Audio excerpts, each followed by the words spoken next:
রাধে রাধে বন্ধুরা, আশা করি সকলেই ভালো আছো। আজ 21শে জুলাই, আজ শ্রাবণ মাসের প্রথম সোমবার এবং কামিকা একাদশী তিথি একসাথে পড়েছে। তাই আমাদের সকলের মনের মধ্যে দ্বিধা যে আমরা কোনটা করব, কোনটা করলে আমরা ভালো ফল পাব। দেখো, আমি একটা কথাই বলবো, ভালো ফলের কী আছে? আমরা ভগবানের জন্য খুশি মন থেকে সমস্ত ভক্তি ও নিষ্ঠা সহকারে যদি ভগবানের অর্চনা ও পূজা করি, সেটা কি কখনো বৃথা যায় বলো? তা তো কখনোই বৃথা যায় না। আর শিব ঠাকুর কে? তিনি তো পরম ভাগবত, তিনি ভগবান শ্রীকৃষ্ণের পরম সাধক।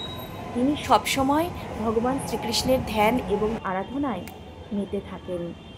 ভগবান শ্রীকৃষ্ণ তো তাদেরই খুব ভালোবাসেন, তাদেরকেই খুব পছন্দ করেন যারা তার ভক্তকে খুব ভালোবাসে। তাই কেন আমরা একাদশী তিথি করার সাথে সাথে শিব ঠাকুরের মাথায় জল ঢালতে পারবো না? শিব ঠাকুরের শিবলিঙ্গে জল ঢালতে পারবো না? কেন শিব ঠাকুরের পূজা করতে পারবো না? নিশ্চয়ই করতে পারবো। আমি আমার বাড়ির যে কটি সামান্য ফুল ফুটেছিল সে কটা তুলে নিলাম। বাড়ির ফুলের তৃপ্তি আলাদা, সেই ফুল দিয়ে ঠাকুরকে পুজো দেবো, সত্যি মনটা খুশিতে ভরে যায়। একটা অ্যালামন্ডা ফুল ফুটেছিল, একটা অ্যাডেনিয়াম এবং কিছু নয়নতারা ফুল, ও এই প্রথমবারের মতন বেলি ফুলটা ফুটলো, সেই বেলি ফুল। আজকে আমার মনটা খুব খুশি, যদিও শরীরটা খুব খারাপ। ঠাকুরকে বলেছিলাম, ঠাকুর তুমি আমাকে আশীর্বাদ করো, আমি যেন কাল যেন পুজো যেন উপোস যেন সব যেন ঠিক মতন করতে পারি, একাদশী তিথি সব কিছু যেন ঠিক মতো হয়।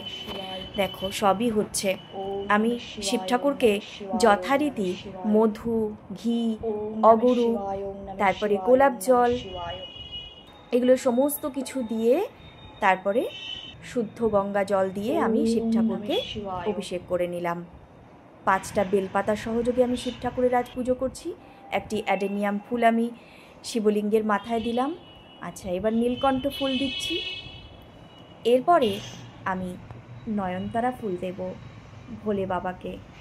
তারপরে এই যে একটি বেলি ফুল দিয়ে দিচ্ছি, যেটি আমার গাছে প্রথমবারের মতন ফুটেছে, কত বড় হয়ে ফুটেছে দেখেছো।